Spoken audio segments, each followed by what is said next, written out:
ప్రభువైన యేసుక్రీస్తు నామమున మీ అందరికీ వందనాలు. సియోనులో నుండి వాక్కు, వర్డ్ ఫ్రమ్ జయన్. నేటి దినము దేవుడు సియోను నుండి మనకు అందిస్తున్న పరిశుద్ధమైన తన వాక్కును ధ్యానించుకుందాం. ముందుగా నేటి దిన వాగ్దానమును చదువుదాం. కీర్తనల గ్రంథం 121వ కీర్తన 7వ వచనం. ఏ అపాయమును రాకుండా యెహోవా నిన్ను కాపాడును, ఆయన నీ ప్రాణమును కాపాడును. ఈ కీర్తన, ఈ 121వ కీర్తన, దీన్ని యాత్ర కీర్తన అన్నారు.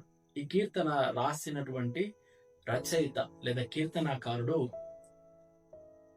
అరణ్య యాత్రలో తన ప్రయాణమును కొనసాగిస్తూ యెరూషలేమును చేరుకుంటూ ఉన్నప్పుడు ఎలాగున విశ్వాసము ద్వారా తన ప్రయాణాన్ని కొనసాగించాడో రాశాడు. వినండి. ఈ కీర్తనకారుడు వెళ్తూ ఆ యెరూషలేము పట్టణానికి సమీపంగా వెళ్తున్నప్పుడు దూరం నుంచి కనిపిస్తున్న ఈ పెద్ద కొండల మీద ఆ పట్టణం ఉంది. ఈయన దూరం నుంచి చూసి అనుకుంటున్నాడు, ఆ కొండల వైపు చూస్తున్నా కదా, నాకు ఏదైనా అపాయం వస్తే ఆ కొండల నుంచి నాకు సహాయం వస్తుందా అనుకుంటున్నాడు. ఎందుకు అలా అనుకుంటున్నాడు? కొండల నుంచి సహాయం రావడం ఏంటండి? వినండి. ఇశ్రాయేలు ప్రజలకు సహాయం కోసం కొండల వైపు చూడడం అలవాటు. మీకు గుర్తుందా? ఒకసారి మోషే కొండ మీదకి ఎక్కి చేతులు పైకెత్తి ప్రార్థిస్తున్నాడు. కింద ఇశ్రాయేలీలు యుద్ధం చేస్తున్నారు. ఈ యుద్ధం చేస్తున్నప్పుడు మోషే చేతులు ఎత్తి ప్రార్థిస్తున్నంతసేపు వీళ్ళు గెలుస్తున్నారు. కింద ఆయన చేతులు బరువెక్కి దించగానే ఓడిపోతున్నారు. ఓడిపోతున్నప్పుడల్లా కొండ వైపు చూసేవారు, అయ్యా ఏందయ్యా ఓడిపోతున్నాం అని. అంతేకాదు, ఇంకొకసారి మోషే అన్నాడు, ఇశ్రాయేలీయులు చాలా పెద్ద పాపం చేశారు, దేవుడు కోపంగా ఉన్నాడు. అప్పుడు మోషే అన్నాడు, నేను కొండపైకి ఎక్కి దేవుణ్ణి మీకోసం వేడుకుంటా, ఆయన క్షమిస్తాడేమో, ఆయన సహాయం చేస్తాడేమో అని చెప్పాడు. అలా కొండపైకి ఎక్కగా ఇశ్రాయేలీయులందరూ ఆ కొండ వైపు చూస్తూ ఉన్నారు. కాబట్టి వినండి, ఈ కీర్తనాకారుడు కూడా అదే, కొండల వైపు చూస్తున్న నేను కూడా నాకు సహాయం వస్తుందా? నిజంగా మీరు చెప్పండి, కొండల నుంచి సహాయం వస్తుందా? ఆ కొండలు చూస్తుంటే చాలా గొప్పగా ఉన్నాయి. గొప్ప కొండలు బలముగా కనిపిస్తున్నాయి. ఇప్పుడు ఈయనకి ఏదైనా అపాయం వస్తే ఆ కొండలు ఒక 4 అడుగులు ముందుకేసి ఏమైనా సహాయానికి వస్తాయా? అలాగే ఉండిపోతాయి. అయితే ఈయనకు ఒక విషయం జ్ఞాపకం వచ్చింది. ఆ కొండలు ఎంత గొప్పవైనా కావచ్చు, కానీ నా అపాయం వస్తే వాటి నుంచి నాకు సహాయం రాదు.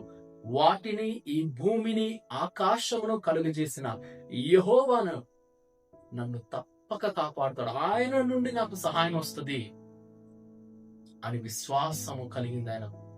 ఈ రోజున నీ జీవితంలో కూడా అనుకుంటున్నావా, నీ ఎదురుగా గొప్పగా కనిపిస్తున్న కొండల వంటివి ఏంటివి? బహుశా నీ చుట్టూన్న స్నేహితులు, బంధువులు, నీ దగ్గర ఉన్న ధనము, ఇలాంటివన్నీ మనకు గొప్పగా కనిపిస్తుంటాయి కదా. మనకి ఏదైనా వచ్చినప్పుడు సహాయానికి నా అక్కరకు వస్తాయి అనుకుంటాం, అపాయం వచ్చినప్పుడు సహాయపడతాయి అనుకుంటాం. వినండి, ఆయా సమయాల్లో అవి నీ సహాయానికి రాకుండా అలాగే నిశ్చేష్టులుగా అలాగే నిలబడి చూస్తుంటారు. నీ సహాయానికి ఎవరు రారు. అయితే వారిని, ఈ భూమిని, ఆకాశమును సృజించిన వాడిని నీవు విశ్వసించినట్లయితే ఆయన నిన్ను కాపాడువాడు, నీకు సహాయం చేయవాడు, నీ అపాయములో నీకు సహాయం చేయవాడు. ఆ భక్తుల్లాగా విశ్వాసాన్ని తెచ్చుకుంటే ఎంత బాగుంటది. ఇప్పుడు వినండి, చూశాడు, దూరం నుంచి కొండలు చూశాడు, సరే ఇది అనుకున్నాడు, ముందుకెళ్ళాడు. రాత్రి అయింది, నిద్రపోతున్నప్పుడు కొంతమంది కాపలాగా ఉన్నారు. ఎందుకు? ఏదైనా అపాయం వస్తుందేమో అని.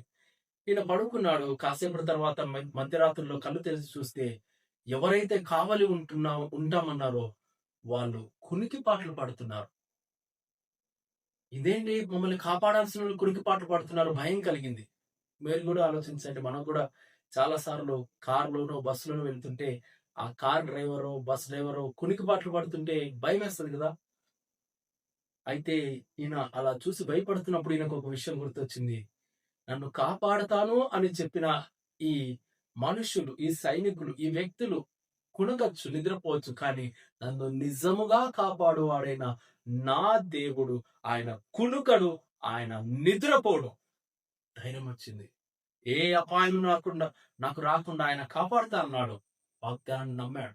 నీ జీవితంలో నువ్వు కూడా అదే నమ్ముతున్నావా? దేవుడిని కాకుండా అంతకంటే తక్కువ దేనిని నీకు ఆధారంగా చేసుకో. ఒక పార్క్ లో ఇద్దరు చిన్న పిల్లలు ఉన్నారు. చాలాసేపు ఆడుకున్నారు. రాత్రి అయిపోయింది. రాత్రి అయిపోయేసరికి చూసుకోలేదు, అందరు వెళ్ళిపోయారు. పార్కు చీకటిగా ఉంది.